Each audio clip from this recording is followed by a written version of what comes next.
தமிழ் பெருங்கடல். நான் இன்னொரு வரைக்கும் என்ன செஞ்சேன்? ஐன்ஸ்டீன் சொன்ன மாதிரி நான் சிப்பிகளைத்தான் பிறக்கியிருக்கிறேன்.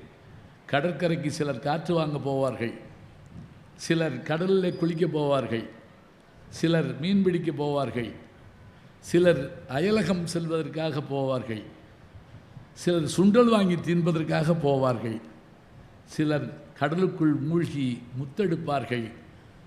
முத்தெடுப்பதும் சுண்டல் வாங்கி தின்பதும் அயலகம் செல்வதும் காற்று வாங்க போவதும் நம்முடைய கையிலே தான் இருக்கிறது. பல்லாயிரம் ஆண்டுகள் கடந்தும் கூட நம்முடைய நூல்கள் இன்றைக்கும் இளமையோடு இருக்கிறது என்று சொன்னால் உன் சீரிழமை திறம் என்று செயல் மறந்து வாழ்த்துதுமேனு மனோன்மணியம் சுந்தரனார் சொல்கிறார்னு சொன்னால், அந்த தமிழ் மொழி சில மொழிகளுக்கு ஒலி இருக்கும், மொழி இருக்காது. சில மொழிகளுக்கு லிபி இருக்காது, மொழி இருக்கும். நமக்கு மொழி இருக்குது, நல்ல லிபி எழுத்து இருக்குது, படிப்பதற்கு விழி இருக்குது, வாசிப்பதற்கு புத்தக திருவிழாக்கள் போன்ற வழி இருக்குது. எல்லாவற்றையும் பயன்படுத்தி நாம் வெற்றி பெற வேண்டும். விருந்தையும் மருந்தையும் அருந்திய உங்களுக்கு நன்றி. வணக்கம்.